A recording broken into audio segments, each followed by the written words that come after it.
Sunday, October 26th, and Donald Trump just demolished the east wing of the White House.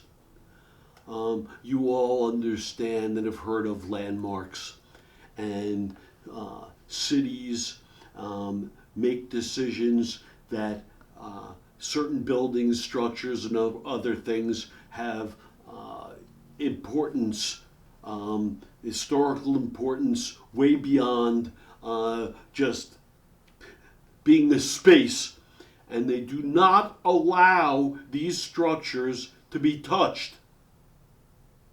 And Donald Dictator Dickhead Trump just demolished the east wing of the White House. Well, he does whatever he wants. It is a complete and total sickness to build a $400 million ballroom, and he says he gives his lists of, but companies are going to be paying for it, right? These are my list of people who are paying me bribes, right? That's what's really going on. Here's the list of the corporations and the big money and the individuals, and maybe I'll give them a plaque in the ballroom. Like what you would do, if someone gave money for a hospital or a research center. It's outrageous here. Just show, because I can't look at him. I can't listen to him. And that's part of, it's part of what he's doing. Part of what he's doing is relentless. And so you turn from it. But while I say I can't stand it, I will not turn away. We will talk more about it. Yeah, go put that down.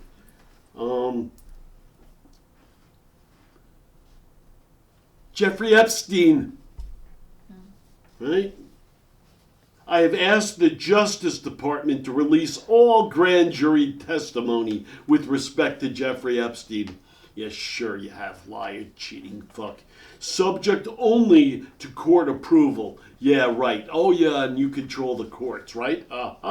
With that being said, and even if the court gave its full and unwavering approval, nothing will be good enough for the troublemakers and radical left lunatics making the request. It will always be more, more, more. Can you believe this is a president of the United States saying this?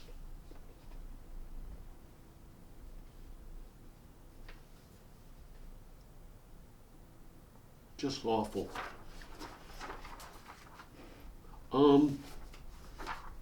I talked earlier about in John Wick using subtitles. Yeah. I'm going to actually talk. I'll keep this a little shorter. I did some great research. Maybe I won't do it today. I did some unbelievable research. Fort Lee is actually where the movie business started. Did you know that? No way. Absolutely way. It started here. Wow. And it was the time of silent films. And we now have a theater in Fort Lee called the Barrymore Theater. And we know, I didn't bring her picture. We all know Drew Barrymore. I'm sort of mixing my two things a little. Well, Drew Barrymore's grandfather was just a legend in Hollywood. And her grandfather, Barrymore, and a connection, but the other family is called Drew. That's where Drew got her first name.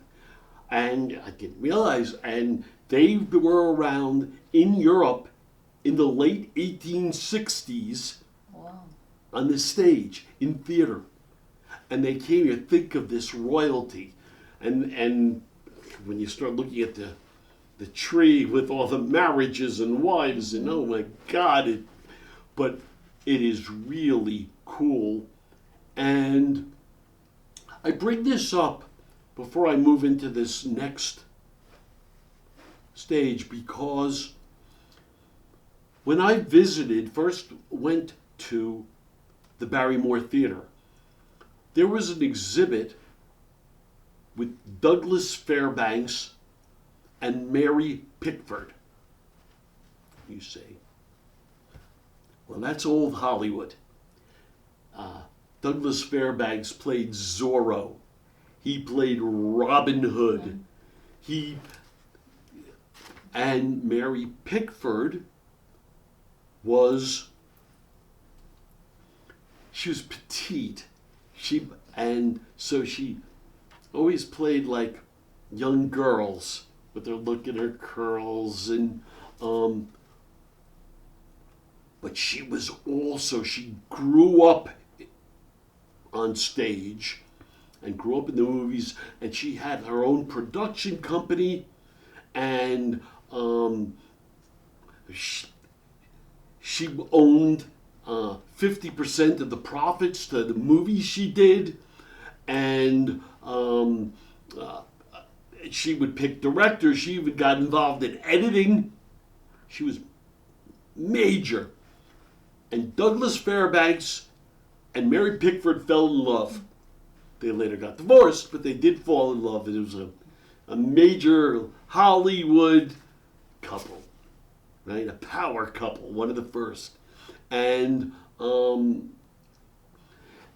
at the Barrymore Theater, when I went there, they had one of the cases. Oh, and they had stuff from Robin Hood, and they had stuff from Zorro, his sword, and okay, but they had a case of love letters, and it was charming. And I noticed we had a guide, and so you get the love letters, and then underneath there was a card with it written out. Mm-hmm. And I said, "Excuse me, why do you have a card with the love?" And it was very interesting. I hadn't anticipated. She said, "Young people can't read script." And I was like, wow, oh, wow, okay. All right. So, we're in terrible times. What's going on in the United States of America is beyond anything that I could have ever imagined. We have a dictator directly threatening the people and anyone who tries to take him on. He doesn't think the law applies to him, and actually he's proven it does not apply. He pardoned every single one of the insurrectionists. He uses the pardon we now know that whole power needs to be removed forever. He's using the presidential library as a way to just accept bribes. Humongous bribes. The ballroom is another thing. The ballroom is Mar-a-Lago North. Come to the White House and we'll get you drunk and we'll make you a very important person and I'll give you an award and you give me $20 million. I mean, that's what that is all about.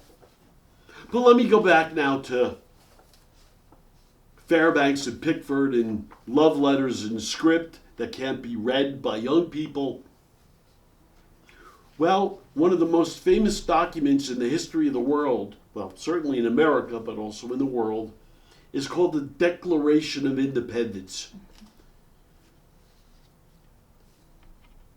And it's where the 13 original states set out their gripes. They thought it was the proper way. This is why we are declaring war.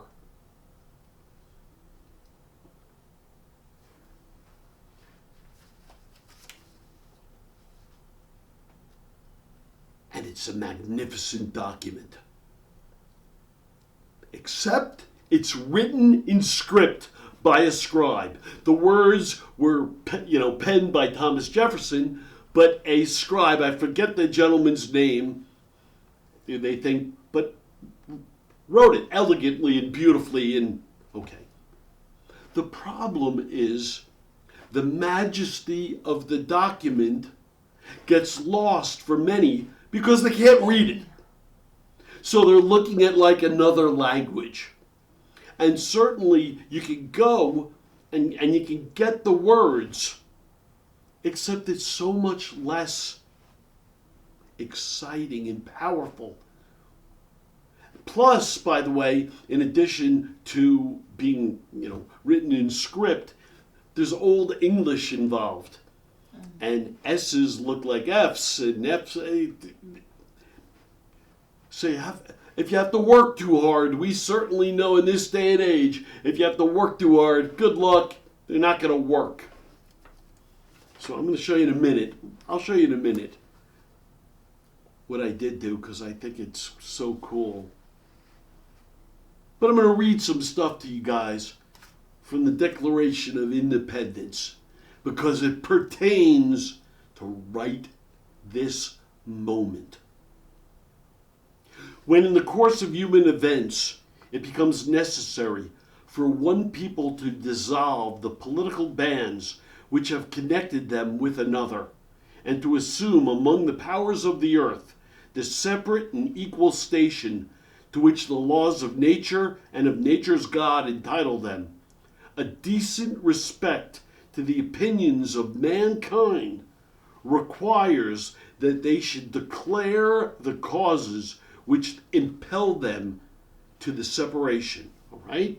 Let's state, right up front in the Declaration, let's state our reasons, right? Our causes. We hold these truths to be self-evident, that all men are created equal, that they are endowed by their Creator with certain unalienable rights, that among these are life, liberty, and the pursuit of happiness, that to secure these rights, governments are instituted among men, deriving their just powers from the consent of the governed, that whenever any form of government becomes destructive of these ends, it is the right of the people to alter or to abolish it, and to institute new government, laying its foundation on such principles and organizing its powers in such form as to them shall seem most likely to affect their safety and happiness. You get the drift, don't you? They then say, when a long train of abuses and usurpations pursuing invariably the same object evinces a design to reduce them under absolute despotism, it is their right, it is their duty to throw off such government. So now you start going down and looking at things that have been cited. He has forbidden his governors to pass laws of immediate and pressing importance unless suspended in their operation till his is sent. He has refused to pass other laws for the accommodation of large districts of people, unless those people would relinquish the right of representation in the legislature.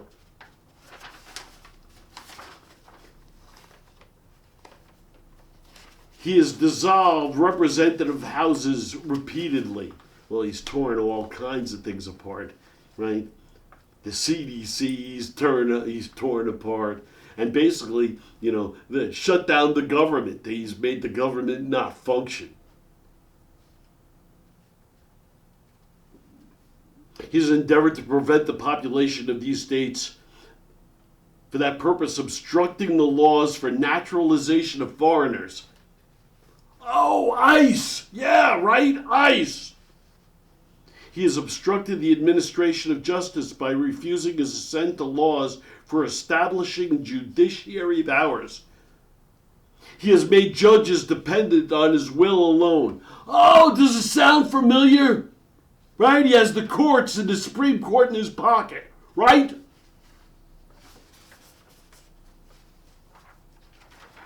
He has erected a multitude of new offices and sent hither swarms of officers to harass our people and eat out their substance. Oh yes, he's put troops on the streets of LA and Chicago and threatened New York, and it's outrageous, right?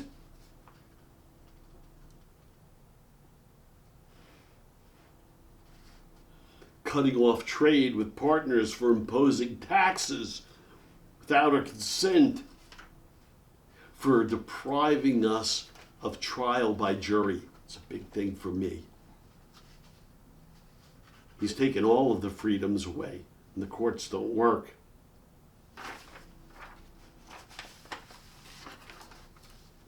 He has excited domestic insurrections amongst us. Oh, that was no big deal. They stormed the Capitol. People died because he wouldn't accept that he lost. Why, by the way? I believe because he knew he had fixed it. He's fixing it today. I talked about that a few weeks ago.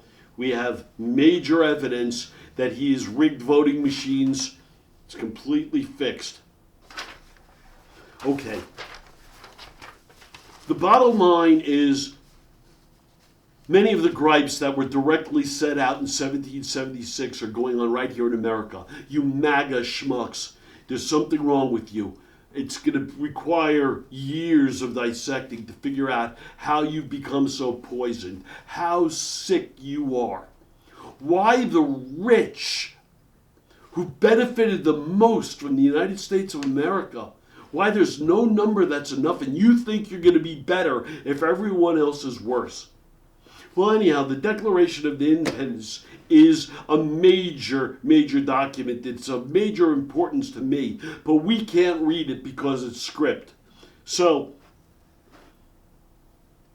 if you would, Raquel, I think it's really, really neat.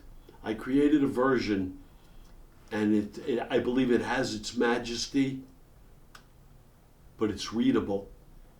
My own is being framed right now in a nice glove. I'll have it up, and they promised me this next week, but I had a copy made just in case so that we could do this. Thanks. This is Hal Mintz and Raquel. Thumbs up or feet up. Thank you very much.